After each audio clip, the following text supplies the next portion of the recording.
Hello, this is me, Erika Stahl von Holstein. And this is me, Luca De Biase. Welcome to RéImagine Talks, the podcast that challenges the way we think. Today we're very excited to be here with Mr. António Vitorino to reimagine migration, one of the most polarizing topics of our time. António Vitorino has an outstanding career as a lawyer and policymaker in Portugal, the European Union, and the United Nations system. He's been a judge in the Constitutional Court in Portugal, Minister of the Presidency and National Defense in the government of António Guterres, current UN Secretary General, and he has been European Commissioner for Justice and Home Affairs. Mr. Vitorino was the Director General of the International Organization for Migration until the end of last year, at a time in which global numbers of migrants and refugees soared significantly due to factors like armed conflicts, poverty, and the effect of climate change. Who better to reimagine migration with? António, thank you so much for joining us here today to delve into one of the most polarizing and also most important topics of our time, and one that has been dominating public debate, at least in Europe, for, I would say, at least a decade. So, having been at the heart of this debate for a very long time, what do you mean when you say migration, and why do you think it's so important to reimagine how we talk and think about this concept? It's a great pleasure to join the RéImagine Europe talks with a subject that definitely is on the front page everywhere in the world, particularly in Europe. You know, migration is one of the oldest realities of humankind. Humans have always migrated, have always been on the move. And we can make some distinctions about migrants and refugees, but at the end of the day, migration means that people is in search whether of a better life, in a place different from the place where they were born. People can migrate for study. People can migrate for love, including. And each time more and more people migrate because of poverty, because of climate change, because of bad governance. So the reasons are multiple. But in fact, it means that people is in search, those who migrate are in search of a better life in a different country from their own. This reality has always been with us. You should remember that the United States were populated by Europeans in the 19th and 20th century that migrated from Europe to the US. That's why we say that the US is a melting pot. Also in Europe, you have lots of examples of people who migrated, particularly after the Second World War, and that was the origin of the International Organization for Migration. So it's a permanent reality. Today, migration is changing its pattern. The flows are very flexible, and the numbers are indeed on the rise. And that's what is at the core of the current debate. And causes of migration like climate change, war are not going away. And this is a problem for everything, but also for migration. How is going to change migration in the future in this scenario? I think that there are a few points that need to be clarified. Yes, indeed, people flee from poverty. And those who are poor migrate. But the reality today is that a large number, if not the majority of those who move, are middle class, are not the poor of the poor. Because even to migrate, and here I include regular migration, but also irregular migration, you need to have some money to move, some money to travel. And therefore, the idea that only the poor migrate is a wrong assumption. Secondly, sometimes it's very difficult to say that there is one single cause for people to migrate. Quite often, there are several relevant causes for migration. For instance, you mentioned climate change. Yes, climate change is becoming each time more and more a driving force for people to move.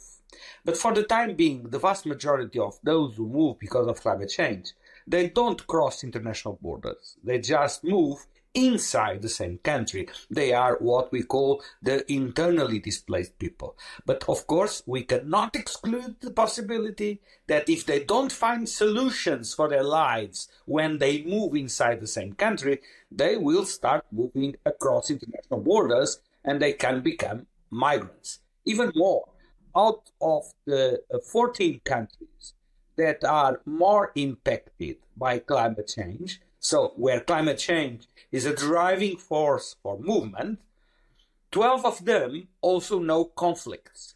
And when you are in front of a person that has moved, it's very difficult to say what was the main cause, if it was climate change or if it was conflict. But the fact that conflict and climate change playing together, they are at the root of the decision, which is always a tough decision for people to start moving. The second point I would like to make is that in our mindset here in Europe, we see migration as a south-north movement. Everybody wants to come here. Well, in fact, the figures show that the continent that has more migrants is Asia. Secondly, that flows from south to south, which means from a country in the global south to another country in the global south, are much more relevant than the flows from south to north.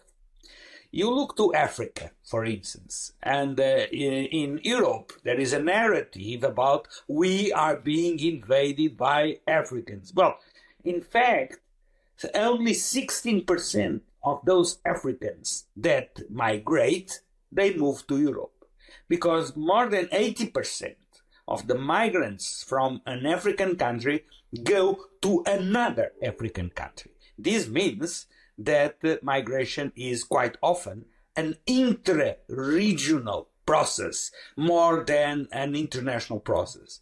And if you compare the figures, in Europe last year, you had 200,000 people arriving in an irregular way. You have, at the southern border of the United States, in Mexico, 2 million people waiting for an opportunity to enter the US. So you need to keep proportion. You need to keep your eyes on realities and on the figures, and you need to fight back the distortion that some narratives bring along about the realities of migration. This is fascinating. Talking as somebody whose family went from north to south, as a Swede growing up in Italy and now living in Belgium, also regional versus this big international that you're talking, I find it very interesting, all these things that you're mentioning with these wrong assumptions and the fact that we have certain ideas in mind when we talk about migration that might not echo the reality out there. In your experience, how harmful is it that we have these unfounded assumptions or assumption based on narratives, maybe, as opposed to looking really at the reality out there in terms of being able to deal effectively with the real concerns and the real challenges that migration poses, as well as the opportunities? Erika, you are quite right. The distortion of the reality creates a problem, an additional problem, that deviates people from what is essential when it comes to migration challenges. And one thing I always emphasize is that this is a policy area where perceptions and realities are very much far apart. And you cannot ignore realities, but you cannot ignore perceptions. And so you need to address both at the same time, even if sometimes perceptions are so wrongfully made that they drive us apart from reality. But if you expect just to address wrong perceptions, that will not change realities. But if you act on the realities, you cannot ignore the social and cultural environment in which migration operates, and you need to address perceptions. So it's a double challenge, perceptions and realities. You are a very good example. You know that which is the country in Europe who gets more money from remittances from their migrants abroad? It is France. France is the country that has more income in their national budget coming from migrants. My own country, Portugal, 3% of our budget comes out of migrants' remittances. 3% is also the figure of European funds that Portugal benefits from being member of the European community. So there is an economic reality here that cannot be ignored. But the economic argument will not do the case, because we have to deal simultaneously with the economic and social reality of migration, but at the same time with the cultural and identitarian approach to migration. And the economic arguments, no matter how powerful they are, they will not address the sense of insecurity, the sense of fear, of anxiety that exists in many societies because of migration. And this opens up a new avenue for discussion. Migrants are a very easy scapegoat. Migrants are presented as the source of all evils by populists and by unscrupulous politicians. But in fact, even if we had the most perfect migration policy, we would not solve the social problems that are the deep root causes of anti-migrant feelings. Therefore, we need to understand that only engaging with those who translate their anxieties, their fears, their sense of insecurity due to the social situation of their country, of their community, of their families, we need to translate those anxieties into a rational debate and explaining that migrants have a positive contribution to the host communities, and I can provide you all the figures that show that in terms of economic growth, in terms of contribution to the tax system, in terms of contribution to social security, migrants are net contributors. But on the same side, on the other side, you have to address the challenges and the difficulties of coping with those who are different. Those who have a different color of their skin, who may have a different religion, who have a different cultural background. And of course, as you know, living together is always a challenge, but it is also a two-way street. It challenges those who arrive, the migrants, that have to adapt to a new cultural and social environment, but it also challenges the host communities that need to incorporate people who are different from the natives, who have different habits, different cultures, and have to build a mutual relation of interaction and mutual confidence. That's the challenge. Yeah, speaking about cultures, we tend to think about diversity, and the idea of migration as a set of numbers regarding migration in general seems to hide the differences between different places from where migrants come and the different places in which people they go, and the different relationship between cultures that this way we create. And we usually are quite curious about diverse cultures, and this is not the case when it is set in the frame of migration and problems and this kind of stuff. why is it so? Why are we not able to see migrants as a way to travel in different cultures without moving, but waiting for them to come? Well, first of all, we need to understand that diversity enriches the communities, and diversity is a source of initiative. Migrants are usually young people or people at a young age who bring energy, who bring a strong will of winning in the new societies, and they contribute to the renewal of generations of countries of destination that in many cases, like in Europe, are fast aging countries. But definitely this new reality of people coming challenges old habits, old attitudes. It is very common to speak with people in regions where there are migrants settling, and they say, well, the landscape has changed. It's no longer what we used to be. And we need to understand that reaction, because people need to realize that times are changing, as the song says. Times are changing, and communities need to adapt to new realities. What is crucial is that there is social cohesion in those host communities, that social cohesion and social dialogue is not undermined by migratory flows. It's a very tough question, I do recognize. If you have high levels of concentration of migrants in a certain area, that can be a source of distress, of stress, and that can be a source of potential tension and conflict.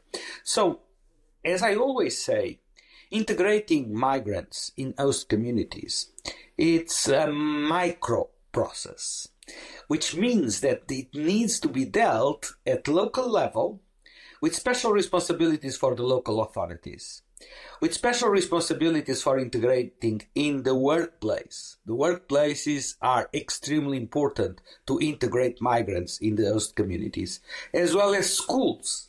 Having the kids of the migrant families attending the same schools as the kids of the host communities is a very powerful tool of integration. Now, I give you the other side of the coin.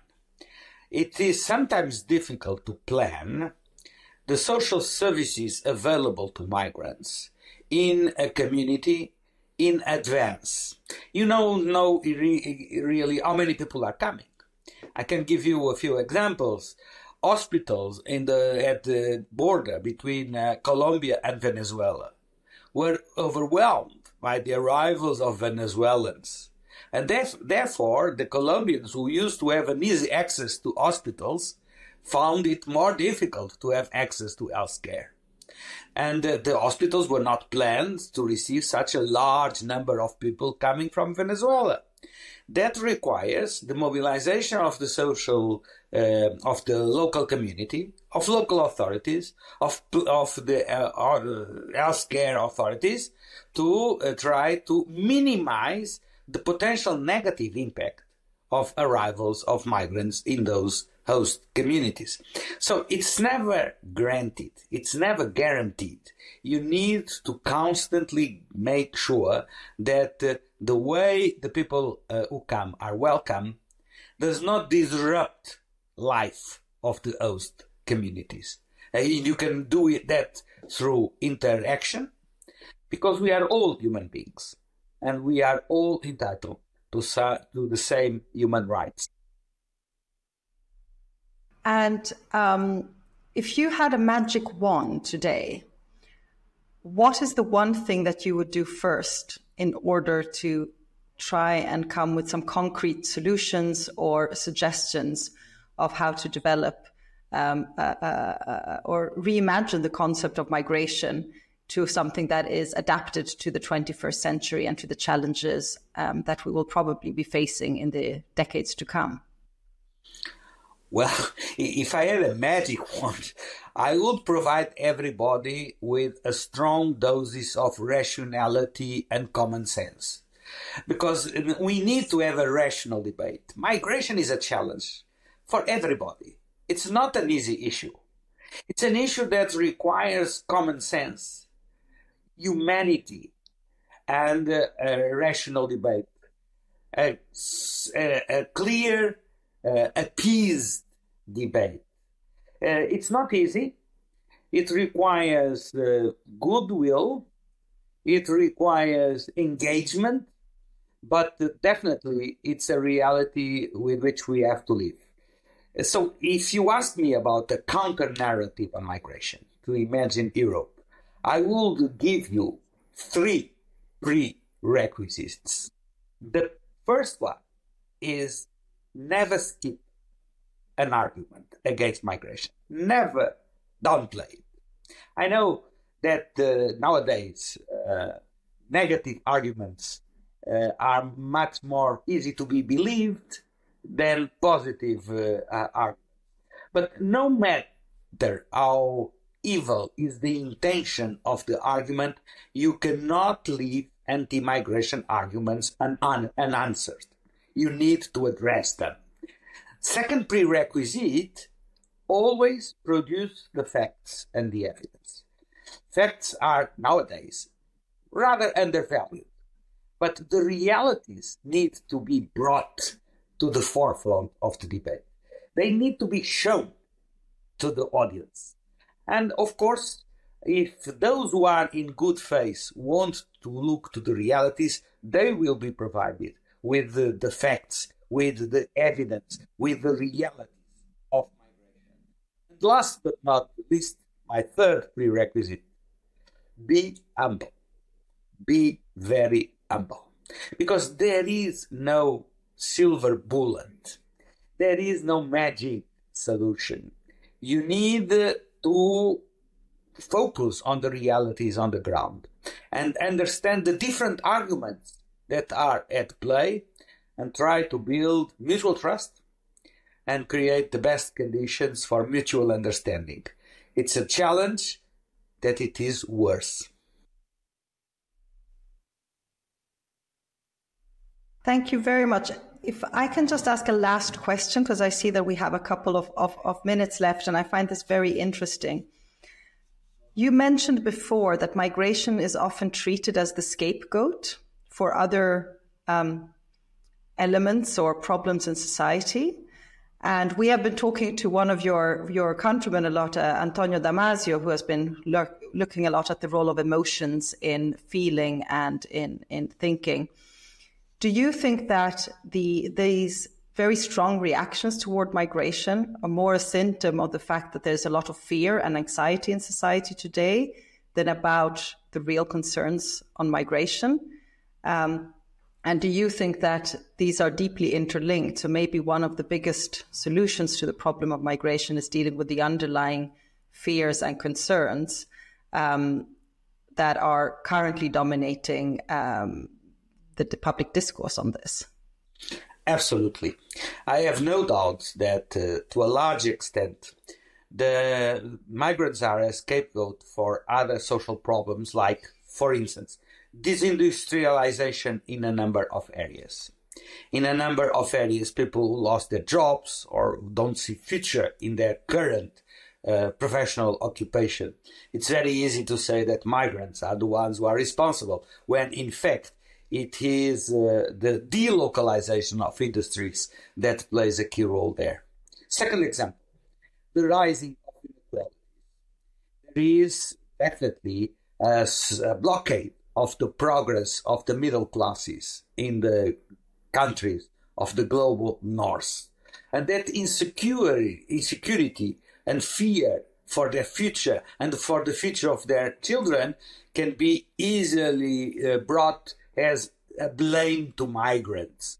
And inequalities have been on the rise in all global north countries.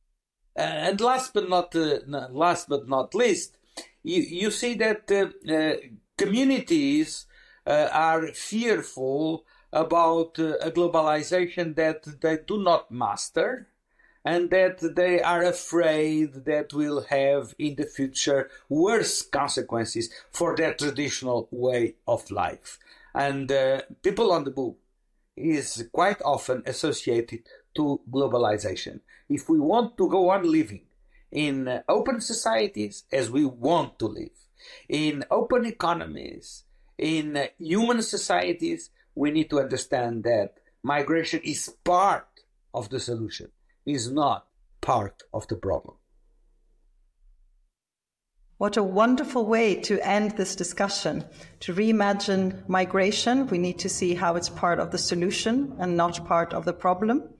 How the current debate is probably being weaponized a lot to act as a scapegoat for other problems that have very little to do with this. And that actually, if we focused on this in a different way, there are very real ways and very real examples of how to approach both migration, but also integration that you mentioned in a way that can work in a very different way and to be positive as opposed to, as it is seen today, as a negative. So a lot of food for thought there. Let's hope that we can manage to reimagine migration in the near future, because it's definitely something that we see is very necessary. But I want to give a big thank you, António Vitorino, for joining us here and for sharing all your experience and expertise with us, and to give these really important starting points for how we can reimagine migration and why it's such an important topic to reevaluate. Thank you very much. Thank you, Erika. Thank you, Luca.